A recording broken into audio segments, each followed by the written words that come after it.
heroes acting out there on a silver screen. Come grab a seat, the popcorn is on me. Camera speed. Sound production, take one.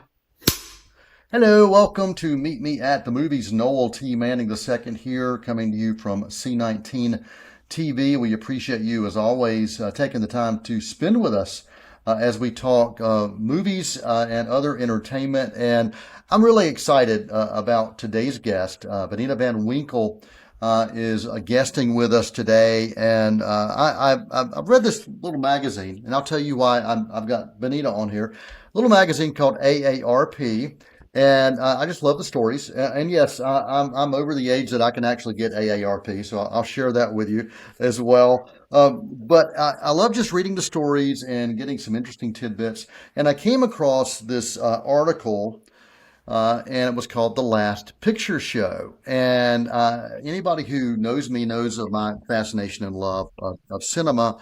And all types of it. And when I saw this story about this person who captures these old movie houses on camera and through photography, I was just amazed. And so I decided to reach out to Benita, and I really appreciate your response. And thank you for being a guest on our show as we're going to talk about your journey into your love of film and especially movie houses.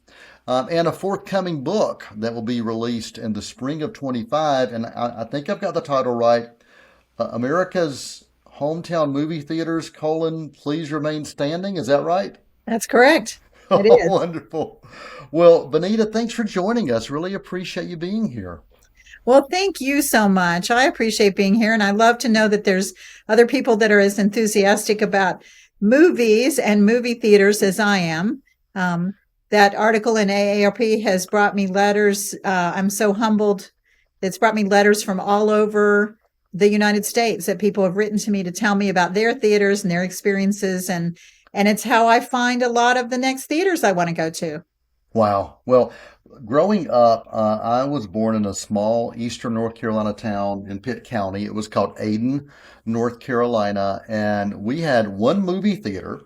And it was called the Myers Theater. And I remember going to mostly matinees, Saturday monster matinees my mom would take me to, the old Universal horror films that I would see in the Myers Theater. And it's just fascinating to me that so many of these theaters are gone, but at the same time, there are quite a few that have been saved and that have been restored and that are still being utilized in some form or fashion. So I'm excited to get you to talk a little bit about that. But before we do, I'd love for you to share what are some of your earliest film memories of going into these picture houses?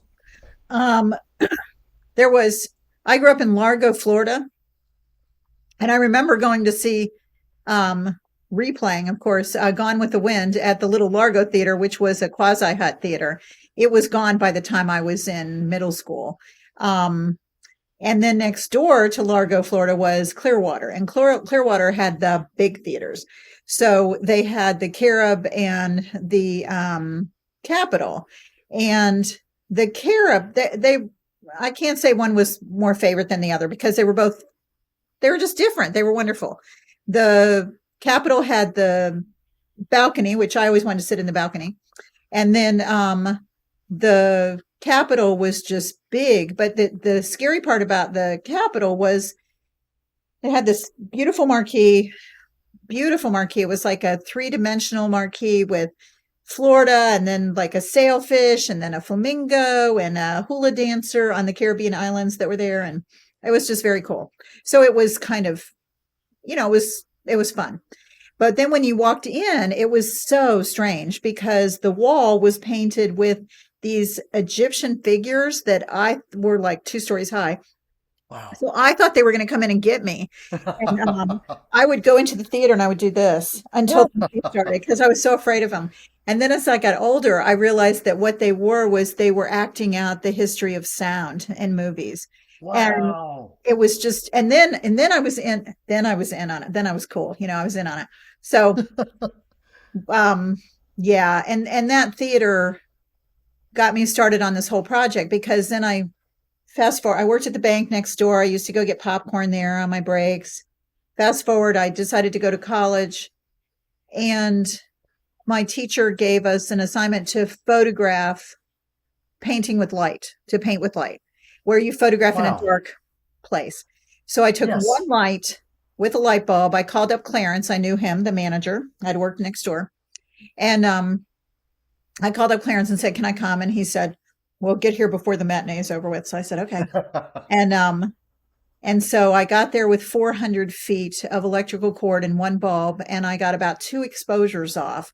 And then the matinee was ready to start. And the one was good. And I've now seen one other photograph that was made on the inside of the theater, and it was in a magazine that was advertising that it opened. It was like a theater owners magazine. But other Right, than right. that, there's not another photograph of the inside of that theater. Wow. So I've donated that to the Historical Society, in my hometown, but that theater was so special to me. And then 2 years later, after I made the photograph, it was torn down to build a parking lot for the Wow. bank. Wow. And I was so sad, but Yeah. that was the whole reason I started this project. Wow. And you said you were in college. What college were you in I at the went to time? Daytona Beach Community College because they had a professional photography degree. Okay. So Yeah. photography is a love that you've had for years. I wanted to be a photographer when I was in high school, but I Yeah. couldn't afford the camera. And but I was on the high school newspaper, so I thought that would be cool. And then I ended up when I was working at the bank, I was saving money for the camera. And in fact, one of the gals that I was a teller with, she and I went, and she was showing cameras to me, and I bought one. And so I owned the camera, and then I left that job and then went to Daytona Beach Community College. And Clarence, who I mentioned, ran the theater. He always would play a short reel of the Star Spangled Banner before every movie. Wow. And he would say, he was a veteran, and he would say, "Please remain standing for our national anthem." And then Wow. he would start the film. But if somebody didn't stand up, Clarence would stop the film. I swear I could smell it burning. Wow. And he would turn on all the house lights because he Wow. wanted to embarrass whoever it was. And of course it did, until they stood up. Wow. Wow. So that's where the subtitle comes from for your forthcoming book. Plus, I want the theaters to remain standing. Wow. But I want to, I want to acknowledge Yeah. that was an important Wow. lesson for me. Yeah. Yeah. Wow. I love that. I love that. Yeah. You had mentioned, I do want you to you talked about Gone with the Wind. Were there other films that are kind of embedded in your memory of watching those during childhood and in theaters that still stick with you today? Okay, so Turning Point was one that was a ballet dancer. It was, Brisnoff. Oh my gosh, I saw that. I think it was either 6 or 7 times at the Carib. Wow. I mean, like it gives me chills now. I loved it. The other one is I went. Well, there's 2 really. I went to go see Jaws. I grew up in Florida, right? I went to go see Jaws. I was in the balcony at the Capitol, and I did not remember this, but one of my best buddies that I apparently went to the movies with me, and I didn't remember that he was with me. I mean, we palled around a lot together. He said that when Jaws came out of the water, that I dumped my popcorn on the person in back of me. I believe him, but I don't remember it. But I totally believe him. And then I also remember going at that same theater, going to see Midway. And it was the first time that they had the surround sound. Yes. And I Yes. remember being terrified. Yeah. Yeah. Yeah. That's the beauty of the theatrical experience that we found in many ways to try to duplicate at home, but you don't have it with that crowd. And that audience makes a big difference on so many films for sure. The little theater that's in Rochester, New York, I had gone to a movie there. And what was stunning to me was that after the movies, they had a lot of times they would have the director or they would have somebody that was in the movie there. And then they would have this audience participation. They still do this. They have this audience participation where everybody can ask questions and do things. And I'm like, oh my gosh, this is a whole new world. I was in college when I saw that. Wow. I thought that was amazing. And so I really wanted to get back up to the Little and photograph it. And of course, during COVID, so many were closed. And I called them right afterwards because one of the people that I knew that lived in Rochester had passed away and I was going up to a memorial service. And I called them and said, I have like this one window of time. Can I please come and photograph your theater? And they said, well, yeah, that'd be great. Come on. And I went and they gave me so much time and so much access. And then afterwards said, well, we just redid this whole theater and we really didn't have money to pay a photographer to come in here and shoot all the stuff that we redid. And I was like, I got this. So, so I gave them the pictures for that. Wow. Which was really an honor for me because they had been an important part of my growth. Right. Well, you mentioned that, and it was a college assignment, and that was kind of planted that seed. But was that also when you started thinking, I really want to try to capture these beyond just my hometown, or was there a trigger, some kind of point for you that said, I want to do more with this. I want to do more with this? Well, when I was going to school, I decided I was going to be a photojournalist or a documentary photographer or some combination of. I ended up getting a job as the college photographer, actually. And I ended up doing that job for several years and then went to another college and was there a college photographer and on to another one and met so many incredible photographers. I met the first person that was ever Arthur Rothstein, who was hired for the Farm Security Administration by Roy Stryker. I worked with him. I made his portrait for a cover of a magazine. I mean, I worked with Mary Ellen Mark. I mean, I worked with all kinds of really amazing photographers. So that was great. But along the way there, those photographers that I worked with, the ones that were documentary photographers were the most important to me. So I thought, here my theater had been torn down. And I thought, well, if my theater meant so much to me,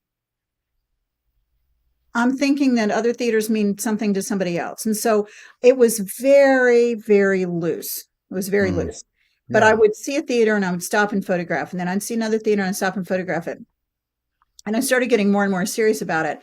And then when I got through my bachelor's degree, and then I decided I was going to go to photography to school for my master's degree for photography.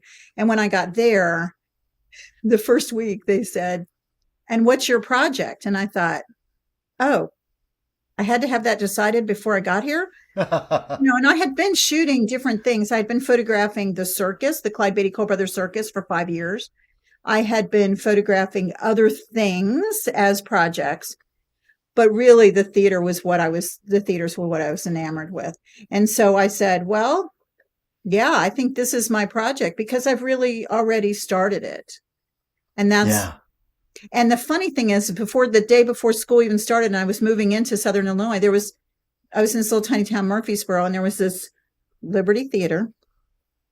And the light was striking the side of it, and it was beautiful at sunrise. But it was the first day of school, and I had to get there, So I'd seen the theater, then I'm passing it. I'm like, oh my gosh, I got to come back and photograph that. Well, the next day I got up early and went down there, and the light was not hitting the front of the theater. It only hit the side of the theater for 1 week out of the entire year. Wow. So the next thing I did was at the end of that week, I went to the bookstore and I bought a daily planner for the next year. And I marked 3 weeks ahead of time to start going every day so I could get the photograph when the light was hitting the front of the theater. Wow.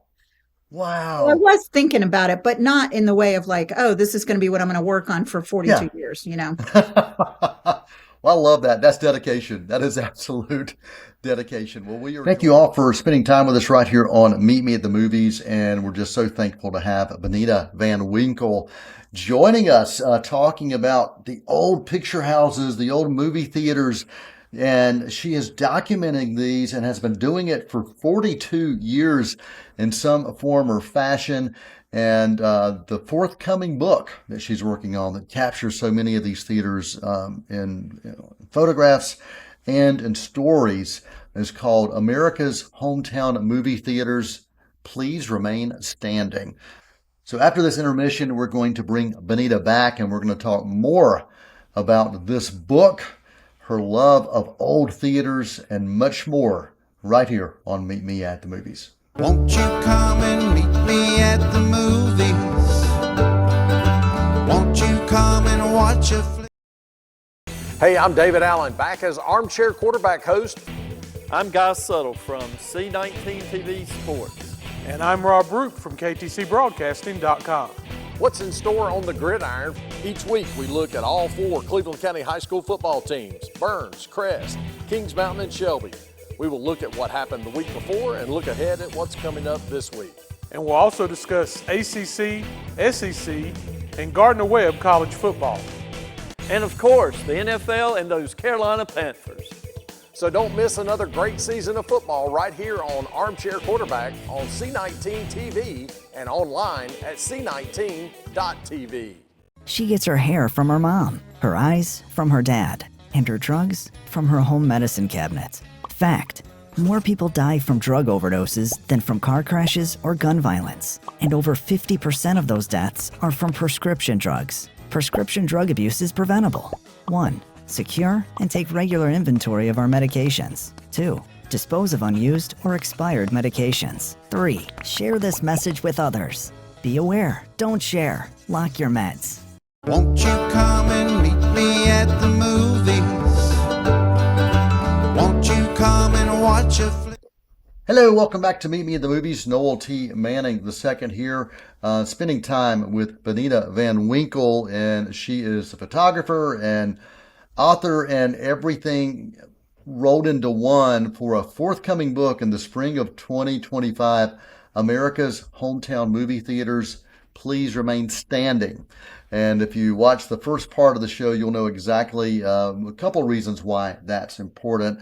We're talking about her journey of photography and photographing these old movie houses. And Benita, when I first reached out to you, one of the things I was sharing with you is that where I live, there were 3 theaters that are these old school theaters. A couple of them are being utilized now, and one's in the process of trying to get the funding for restoration. The Rogers Theater is that one. But I mentioned to you about the Joy in Kings Mountain. And at that time, we were hosting the Reel to Reel Film Festival there, and also the Don Gibson Theater. And it was so funny because you were like, yeah, I know those places. I was actually just there last week in one of those. So for those of you that are saying, you got to tell Benita about these, she knows. She knows. Well, I'm always up for hearing about where new ones are, because I really find out about them because people tell me a lot of times. I have research methods, of course. One website is really wonderful, cinematreasures.org. I belong to the Theater Historic Society of America. There's the League of Historic American Theaters. They're all wonderful resources, but by and far, what I love hearing are the stories that people tell me. And a lot of times that's what will go in my captions, is a little bit of their stories. So your process, when did you really start researching from the standpoint of saying, okay, yeah, I'm going to explore these. I want to find out where they are. And how far have you traveled as you tried to capture some of these theaters on film? So I'm in graduate school, right? And I'm in Southern Illinois. Beautiful, beautiful area. But I'd never been there before. So I would get up on Saturday morning really early, and I would drive as far as I could go in any direction to every small town I could go and just photograph them, because there was no internet. There was no way to find. I didn't know that things even existed like the Historic Society of America. I didn't know that. So I would just get in my car and drive as far as I could. If I had a friend who would go with me, then I would take them. But a lot of times I just went by myself, and I would just drive as far as I could. And then I'd turn around and drive back because I had no money to stay anywhere. And I'd always try to come back a different way so I could go through different towns. Wow. So I'm going in every direction possible and getting all the theaters that I can and meeting people along the way and knocking on doors. And sometimes I'd knock on doors and there wouldn't be anybody there. And somebody on the street would say, "Can I help you?" And I would tell them what I was trying to do. And then they would say, "Oh, well, my brother knows the guy that has the key to the door. Let me call him and see if he's home," or Wow. something. One theater I went to in, in Wisconsin, knocked on the door. A woman come up, "Can I help you?" I knew it was Monday. It was closed. She said, "Let me see if I can get a hold of him. I know he's off on Monday," because a lot of them have things that go on the weekend, right? So of course they're not there on Monday. And she said, "No, I can't get a hold of him." She went and tried, and then she said, "Well, let me try one more thing," because I kept talking to her, and she said, "Let me try one more thing." And she comes back and she said, "He'll be here in a minute." Wow. And I said, "Well, how did you get a hold of him? Because you had tried calling him." And she goes, "Oh, his dad plays golf with my husband, so I just called his dad, and he'll answer the phone when his dad calls." So I felt love that. I felt bad because it was his day off, but it's been wonderful, and I got amazing photographs of it, the Temple Theater. Yeah. It's just been, that's how I did the research at first, just going to places. And then after that, I started photographing, using the internet when the internet came along, and then using books, and I'm doing research. John Margolis did a wonderful book about theaters before. So did David Naylor. So I've read those. Then I started keeping a log of everything, of every place I was going. I am now at 1,100 theaters, and I have photographed in all 50 states. Wow. That is amazing. Well, was that your goal once you started thinking about the book aspect? Like, okay, I want to go to all 50 states. Mm-hmm. So I had about, I don't know, I had about 36, 38 theaters, something like that. And then one of my colleagues introduced me to my editor, at Bauer and Dean Publishing, and started talking to her. And she said, "Oh, this is great. We should publish a book." And I said, "Well, I want to get to all 50 states. And she was like, "Okay." She probably thought that I was going to go there, like within a year or two. Beth has been working with me for almost 10 years. Wow. But I kept thinking, I can do this. I can do this. I can do this. Yeah. And then something would happen and I couldn't take that trip, or I couldn't take this trip.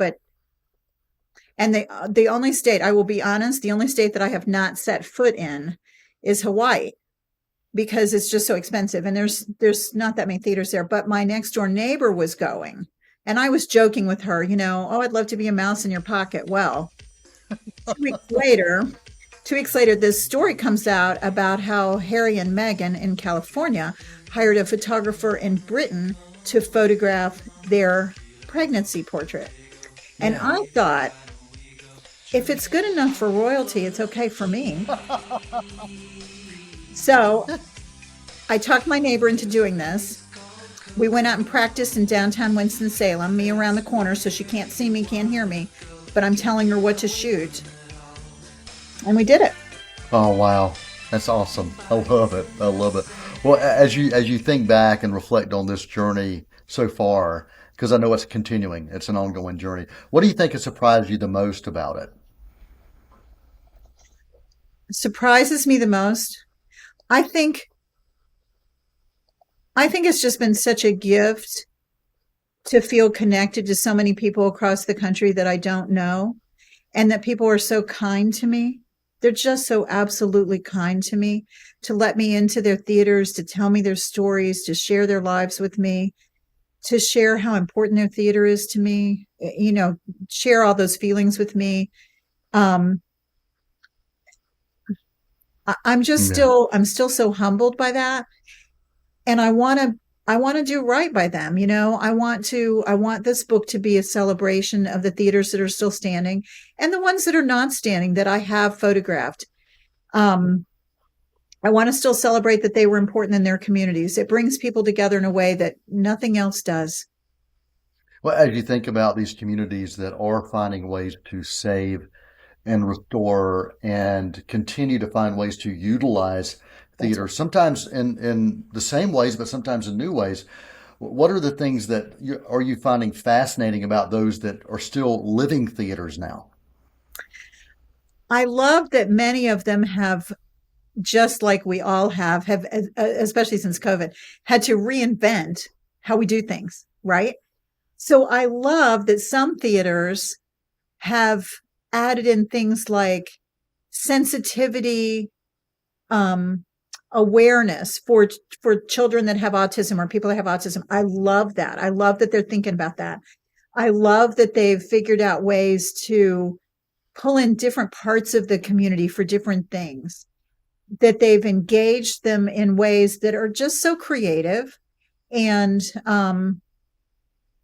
one place has part of the theater as like a community center. And then the other part still has the screen, or they have a screen in the back, but they use it as a community center. Yeah. Other places do lectures, do weddings. There's a little theater in Nebraska that just opens for almost anything. They have their high school graduations. They have poetry readings. They have, they're just being creative and figuring out ways to bring in the community, to create community, to be together. Yeah.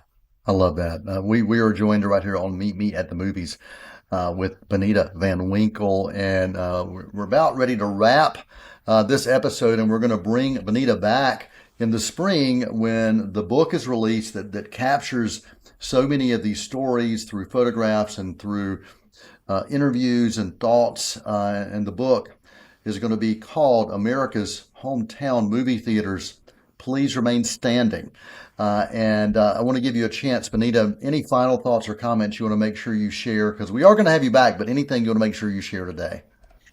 I just want to say that I've been doing this, for 42 years. This last week, my husband and I shared our 35th wedding anniversary. I met him on the first day of graduate school when I was doing this. He's been my chauffeur. He has been my assistant. He's not been my assistant sometimes. He was supposed to look out for me one time, and then this policeman, I was laying out in the middle of the street, literally laying in the street. And my husband was on the side just laughing as this policeman walked up to and said, can I help you? Oh, you're taking pictures. And my husband's over there just cracking up laughing. But, I just appreciate all the people that have helped, but I especially appreciate having somebody who's really been there to help me so much. Oh, that is beautiful. That is beautiful. Yeah, when we have those in our lives who understand us, who know us, who love us, and who are willing to let us get run over by cars for them just so they can get a laugh, it's worth it. It's worth it. I've got one of those in my life as well. Benita, thanks so much for being with us right here on Meet Me at the Movies. If anybody wanted to, or do you post any of your photos, or if people want to just kind of see a preview of what you've got going on, is there a way to do that?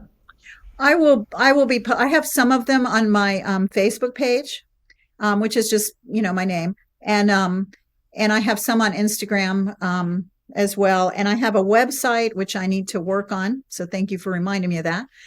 Busy Bee Studio, BUSYB Studio.com. And I'm going to be adding more and more stuff to that. We've been sort of cautious about adding a lot of things to it because we were working on the book, but now I'm ready to start doing them. Wonderful. Benita Van Winkle joining us right here on Meet Me at the Movies, talking about the picture houses and the joy of being able to see some of those still standing. And the book will be coming out in spring of 25, capturing pictures. And you said you have 1,100 pictures. They probably won't all make this book, but you're going to have maybe enough for 17 volumes or more. Of America's Hometown Movie Theaters, Please Remain Standing, Volume 1 for this one. Yeah. Benita, thanks so much for being with us, and for all of those who spend time with us on Meet Me at the Movies, we appreciate you as well.